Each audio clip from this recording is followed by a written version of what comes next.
In June 2019, a 55-year-old operations manager in Denver signed his retirement paperwork. He had done the math for 20 years. Enough saved, enough invested, enough to walk away early. What he had not done the math on was health care. Medicare would not start for another decade. Most retirement plans are built around one number: how much money is enough. Financial advisors run projections, calculate withdrawal rates, and stress test a portfolio against market crashes. Almost none of them stress test the 10 years between an early retirement and age 65, the year Medicare eligibility finally begins. For someone who retires at 55, that gap is not a footnote. It is a decade, and it behaves differently than almost any other line item in a retirement budget, because unlike a mortgage, it has no fixed end date and no fixed price. The first thing that happens is simple. Employer health insurance ends, usually on the last day of employment. There is no automatic bridge to replace it. What comes next is a choice between two imperfect options. And most new retirees discover both options in the same stressful week, right after the paperwork is signed. The first option is COBRA, a federal law that lets a former employee keep their old employer plan, but at full price plus a 2% administrative fee. Without an employer covering part of the premium, a plan that once cost $300 a month can jump past $1,500. COBRA only lasts 18 months. After that, it ends completely, whether the gap is closed or not.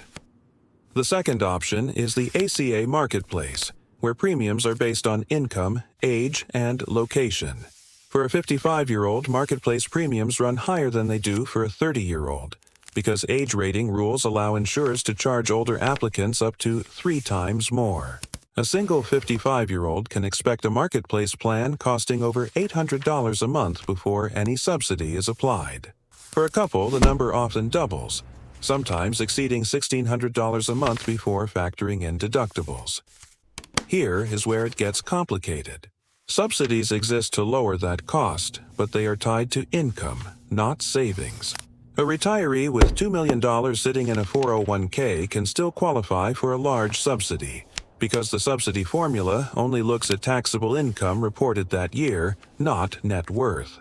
This is why many early retirees carefully manage withdrawals, keeping reported income low enough to stay eligible for support, while living off savings that never show up on a tax return. But that careful balance is fragile. One large withdrawal, one Roth conversion, one capital gain from selling a stock, and the subsidy can shrink or disappear the same year it is needed most. What looked like a manageable $400 premium can jump to $1,100 overnight, because a single number on a tax form crossed an income threshold. Financial advisors call this the Subsidy Cliff, and it means a good year in the stock market can quietly become an expensive year in health care. Multiply either scenario, COBRA, or a full-price Marketplace plan, across 10 years, and the total is not small. A couple paying $1,500 a month for health care spends $18,000 a year. Over a decade, that is $180,000, a number most early retirement calculators never show, because most calculators are built to answer one question: will the money last? They are not built to ask a second question: will the money last after health care eats a 6-figure hole in it? This is why the 10-year gap changes decisions that seem to have nothing to do with health care. Some retirees delay retirement by 2 or 3 years because those extra working years come with employer insurance attached, effectively worth tens of thousands of dollars a year.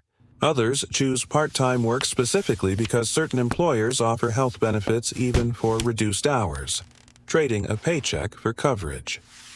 A few relocate to states where Marketplace premiums run lower, treating a zip code change as a healthcare strategy. Insurers price plans based on local hospital costs and the size of the local risk pool, which means a retiree in one state might pay half of what a retiree pays in a neighboring state for a nearly identical plan. What almost nobody does is ignore the gap entirely and hope it works out. The retirees who struggle most are the ones who built a retirement number around investment returns and inflation, but never built a healthcare number into that same spreadsheet. By the time the first COBRA bill or Marketplace premium arrives, the number is no longer theoretical. Some early retirees turn to a third, less discussed option: health savings accounts built up during their working years. Money contributed to an HSA grows tax-free and can be withdrawn tax-free for qualified medical expenses at any age. A retiree who maxed out an HSA for 15 years before retiring may have tens of thousands of dollars sitting specifically earmarked for this exact gap.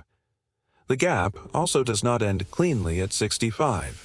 Medicare carries its own income rules, a surcharge called IRMAA that raises premiums for retirees whose income crosses certain thresholds based on tax returns filed 2 years earlier.